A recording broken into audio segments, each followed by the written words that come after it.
Hey, it's Rufotris here with the results of another Gem Club workshop day. So, these are some of the pieces I chose from in my collection. Took a bunch of these with me and just kind of grabbed some as I went, cut a few and polished a few, and so let's start taking a look. First, we've got this little, someone called it a golden jasper. That sounds like a nice little name. It's got that nice yellow in there. And I did all free forms today, no cabs. But I really enjoyed this piece here, just all the tiny detailed little patterns. I've got some other pieces with some blue chalcedony in there as well. So some of them have nice agate in there, as well as the jasper. Jaspit, if you will. This one's unfortunately cracked right there, though. It broke at the end, a little chip. And then I've got this one you've seen in a previous video where I found it, and it also chipped while I was grinding it, unfortunately. But I was able to salvage it. Not too much happened with the rest of it. And you can see it doesn't have a fine polish yet. I'm still working on that. I got my new paste, fine diamond paste, in the mail the other day, and I will use that with the Dremel to get these that nice, like, perfect mirror finish polish.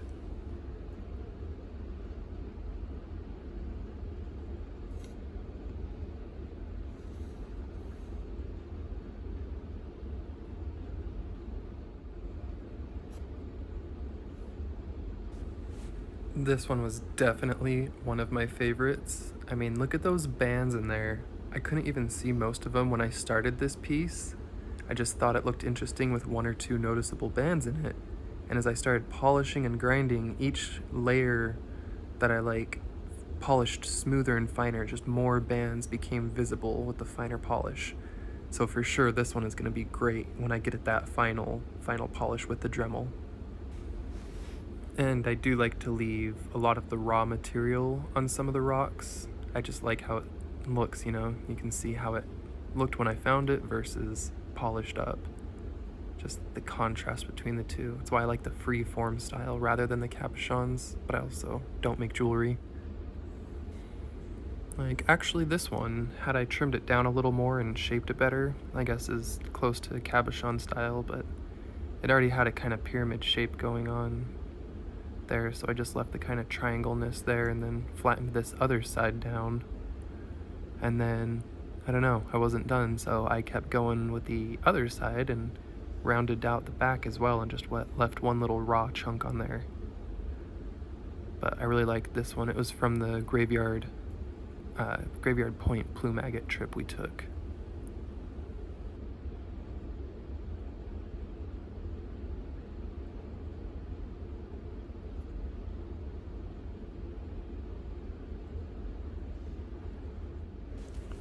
And this has to be one of my most underrated finds of the trip that we took to the geode claim. So this is more of that jasper I was telling you about, but with the obvious blue agate in there. It's a nice little jaspit piece. And honestly, when I picked this up, it looked pretty nasty. Just saw yellowy orange rock and didn't notice the rest until I chipped a piece away. See, this is what it mostly looked like. It's like, oh, it's got a lot of color. We'll check it out, and broke it in half actually, and that's why the bottom is so rough. And it just exposed a lot of beautiful color in there. And once I started polishing it up, I couldn't believe what came out of it. So here you can see what I mean, how it looked kind of bland, other than this little spot which you saw in my previous video where I found the rock. A little up close shot of that plume right there. The rest of the rock just didn't look that exciting at first. But sometimes you just don't know until you polish it up how it's really gonna look. And I am just super pleased with this little underrated rock of mine. This will be fun to get the final polish on as well. All of the rocks in this video don't have a final polish. They were just a rough polish, including this one. You can still see I left a lot of the spots on the outside, but you can see that white banding inside, and there's actually a little layer of druzy that you can see inside of that white. It might be a little hard to show on camera here, but you can see I got a little almost mirror polish on a part of it there. But we ran out of time at the workshop, and it was time to clean up, so This one's gonna have to get finished up with the Dremel and the different bits and polishes I have, and see if we can get this one done at home. And then I'll take it back into one of the next workshops and have them cut it right down the middle maybe, or right through those white bands. I'm still unsure if I want to cut this one or leave it. It almost makes it look like a seashell stuck inside the agate. It's kind of cool. So yeah, anyway, this was from the Beacon Hill geode trip. And then this next one here was from one of the previous plume agate trips again. I just liked the way it looked and thought if I polished it up just right, it might be able to live with my seahorse and the little collection I'm starting for that. I'm not too sure. I don't know, I still like it. It's not polished all the way. It's still got a big crack right in the middle there that I need to grind down another layer. But it does have some of that black smoky bit in there that you can actually see a reflection of something metallic right there in just the right light.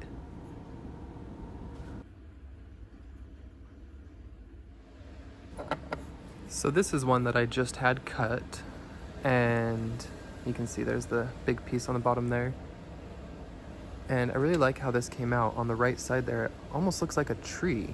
And this isn't polished at all. This is just fresh off the saw like this. And I'm thinking I might make a cab out of the right side there, the part that just looks kind of like a tree. Just cut this piece right down the middle, right there. And yeah, take that out. And maybe if we, I'll leave the back, flip it over, so that'll be flat on the back there. I'll flip it over here and round out this side to make the cab. So that one I'm pretty actually excited about, since it's gonna hopefully look like a tree. The audio cut out here for some reason, but anyway, I was just gonna say I'll make a cab out of the other side there as well, and then it'll look pretty cool. But yeah, for some reason I lost the voiceover I was doing there. So anyway, I've still got this whole big slab of it here. I guess not slab, this is the rough. But I can make some more slabs off of this rough. And then you can always try and make a few. You can see how quick it changes in there though. Just look at the white pattern as it flows through the rock. And it's not that thick, so I'm not gonna get a lot more slabs out of it. And I'll definitely ruin those little botryoidal bits. But you can see there's some other color and nice plumes going all the way through. So definitely want to get it back on the saw and see if we can't get a few more slabs off of here. And then I've also got this one that I had cut, and doesn't look like much dry, but it's also still, dry, unpolished with the saw marks. But get it a little wet here at least, so you can see some of the detail and see into it with it being wet. I really enjoyed the weird flow of colors through this one. The way it's got mostly the blue in the middle. Nice kind of flat rectangular piece. And little pockets of druzy in there. That does make for a problem when polishing these and making cabs, because all of a sudden you open up a little druzy vug, a little pocket in there, and got a big divot all of a sudden in your polished piece, and that's not always fun. But hopefully anyone I give these to, won't mind that, and hopefully, like me, likes the idea of the rough and raw looking stuff anyway.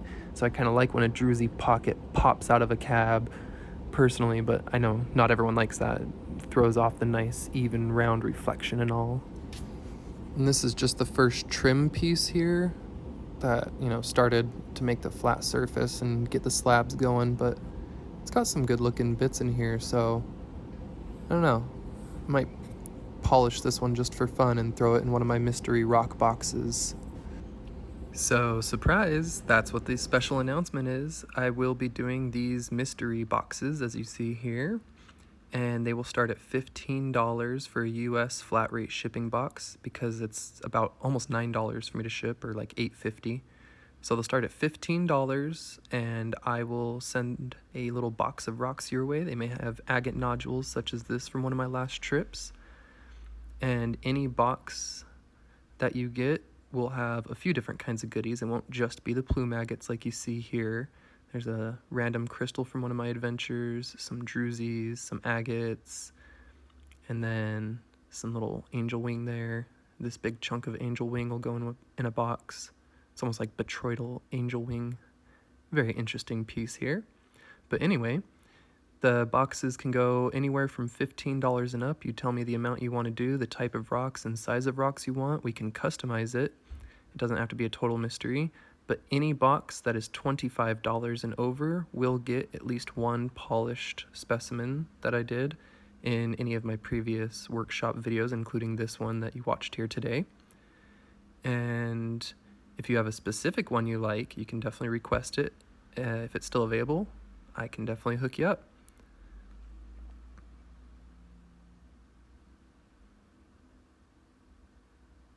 So as far as all the other little details, every box will contain at least one sample of petrified wood like these. They may be smaller than this top one, or they could be large like these ones, depends on the price of the box. And I will try and include a druzy piece like these here in at least every box. And leaf fossils will be rare, but they will be in some boxes $20 and up. Any boxes $25 and up will get you a piece of opal, and this one here is a little piece of raw opal. It's not got anything great visible, but it has some unopened nodules there at the bottom, so you never know what you could get inside an unopened nodule of opal. Now, also in the $25 and up boxes, some may include some of this smoky quartz. I'm only going to show a little bit here, as this is all I have in this baggie really, and 2 other specimens in large host rock. But this is from an upcoming video that will be out soon. But I went and got some smoky quartz up in Dismal Swamp, Idaho, and I'm definitely going to put some of these pieces in any boxes ordered that are $25 and up. So all around, personally, I don't think it's a bad deal if you live in the US.